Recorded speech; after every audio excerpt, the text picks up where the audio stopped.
rumput laut dan seagrass. Apa bedanya sih? Nah, kan kalau seagrass bisa diartiin juga rumput laut. Tapi ternyata enggak loh kawan. Dalam strukturnya, rumput laut dan seagrass itu berbeda. Kalau rumput laut itu ada talus dan holdfast. Nah, namun kalau pada seagrass terdapat daun, seludang, rimpang, dan akar.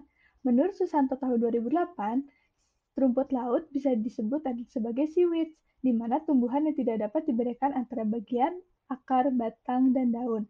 Semua bagiannya tumbuhnya disebut talus karena bentuknya seperti rumput, terutama yang berukuran besar. Nah, untuk yang biasa kita makan adalah rumput laut, seperti menurut Anonymous pada tahun 2008, seaweed terdiri dari beberapa kelompok alga multiseluler. Sedangkan pada lamun atau seagrass ini adalah sejenis tumbuhan yang hidup di laut juga, tetapi lamun dapat dibedakan dari akar, batang, dan daun. Untuk lebih jelasnya, kenalin, aku Suciati Nuriyah, NPM akhir 078 dari Ilmu Kelautan Fakultas Perikanan dan Ilmu Kelautan Universitas Padjadjaran bakal ngejelasin ekosistem lamun. Apa aja sih yang mau dibahas di video ini? Ada definisi, struktur, faktor pembatas, jenis lamun, fungsi dan manfaat, hewan asosiasi, alat pengambilan data, metode pengambilan data, dan pengolahan data. Nah, definisi lamun sendiri untuk lebih jelasnya, menurut Wood et al. Pada tahun 1969, lamun sebagai seagrass adalah tumbuhan berbunga angiospermae yang dapat tumbuh dengan baik dalam lingkungan laut dangkal. Nah, dari kumpulan lamun itu terbentuk padang lamun, di mana hamparan tumbuhan lamun yang menutupi suatu area pesisir laut dangkal yang dapat terbentuk oleh satu atau banyak jenis lamun dengan kerapatan beragam. Nah, dari sebuah padang lamun terbentuklah ekosistem lamun, di mana sistem ekologi yang terjadi di padang lamun, di mana terjadi hubungan timbal balik antara biotik dan abiotik. Nah, lamun sendiri terdiri dari daun, seludang daun, bipang, dan akar strukturnya. Nah, untuk gambar yang di sebelah kanan, itu adalah perbedaan dari jenis-jenisnya. Nah, faktor pembatas lamun itu terdapat pada kedalaman, di mana kedalamannya harus 0,5 meter hingga 10 meter, di mana tumbuhan ini akan melakukan fotosintesis. Kalau misalnya airnya keruh, maka cahaya tidak akan masuk dan tidak bisa membantu fotosintesis. Yang kedua, cahaya, di mana salah satu bahan yang dibutuhkan pada saat fotosintesis. Nah, yang ketiga, temperaturnya harus berada jangkauan 28 derajat hingga 38 derajat Celcius. Menurut Dahuri tahun 2003, tergantung jenis lamunnya dan region dari lamun ada tingkat adaptasinya masing-masing.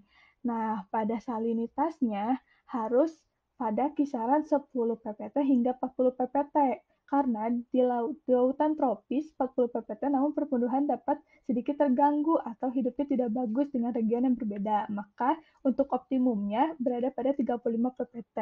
Dan yang terakhir ada arus 0,5 meter per detik, di mana arus yang terlalu tinggi akan menyebabkan sedimentasi atau kekeruhan pada lamun tersebut, sehingga transportasi belum memiliki akar yang kuat sehingga akan terbawa arus. Nah, selanjutnya akan ada jenis-jenis lamun. Nah, di mana kalau di Indonesia itu terdapat 12 jenis lamun. Yang pertama ada Thalassophia hempricci, di mana daunnya mirip rotundata, namun rizomanya beruas-ruas dan tebal. Terdapat garis bercak coklat pada helaian daunnya. Yang kedua ada Enchalus accordies, di mana berukuran yang paling besar bisa mencapai 1 meter. Lalu ada Cimodocea cellulata, di mana di tepian daun bulat bergerigi dan seludungnya tidak menutup sempurna. Lalu ada Cimodocea rotundata, di mana tepi daun tidak bergerigi, namun seludang daunnya menutup sempurna.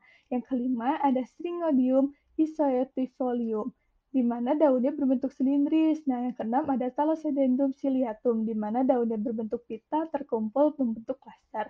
Nah, pada satu klaster ini, daun terbentuk dari tangkai daun yang panjang dari rizoma.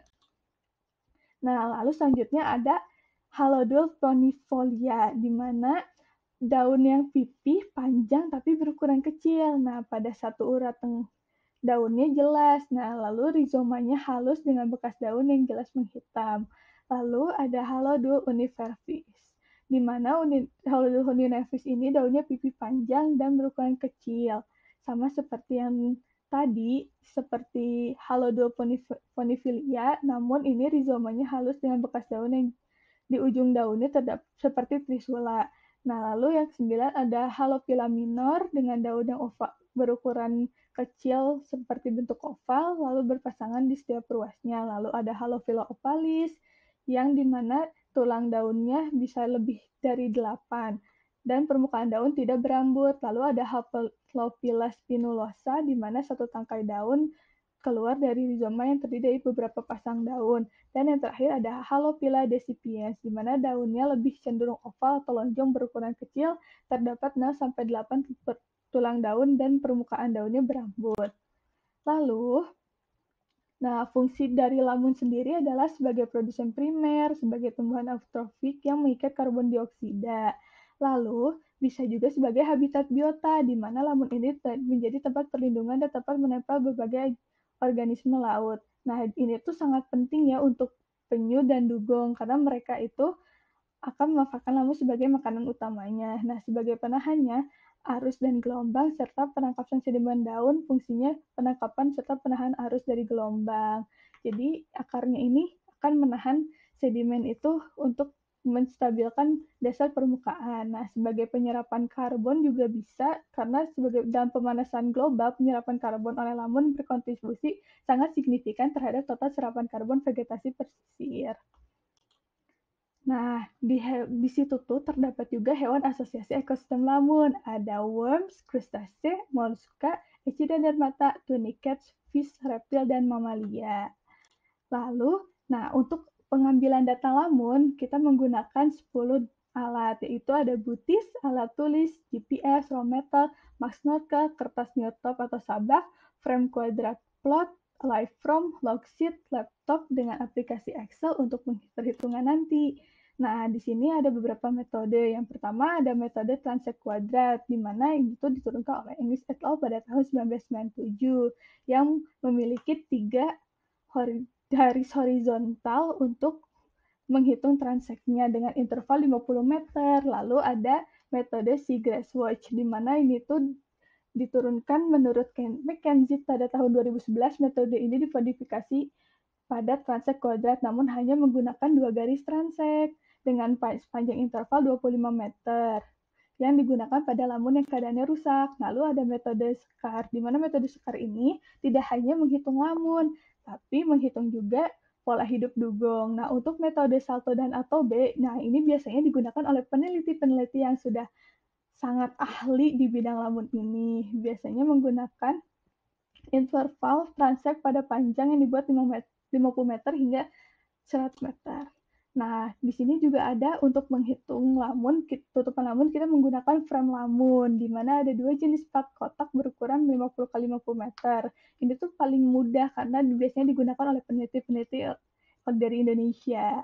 Nah, kalau yang sebelahnya ada yang dibagi dalam 10 petak ukuran 10 cm. Ini tuh biasanya digunakan pada metode salto dan ATOB metode transek kuadrat. Biasanya menentukan kelas dari tutupan dan persen tutupan. Nah, seperti ini nilai persentase tutupan lamun. Pada kategori penuh ditandai dengan 100% dan untuk tutupan kosong 0%. Nah, selanjutnya pengolahan datanya yaitu penutupan lamun dari kuadrat 1 dapat dilihat rumusnya seperti ini, lalu penutupan lamun per stasiun, lalu ada penutupan lamun per jenis satu stasiun, lalu ada rata-rata penutupan lamun per lokasi pulau. Nah, sekian video dari aku tentang ekosistem lamun. Semoga dapat bermanfaat. Salam ekosistem semua. Sampai jumpa di video selanjutnya. Jangan lupa like, comment, and subscribe ya.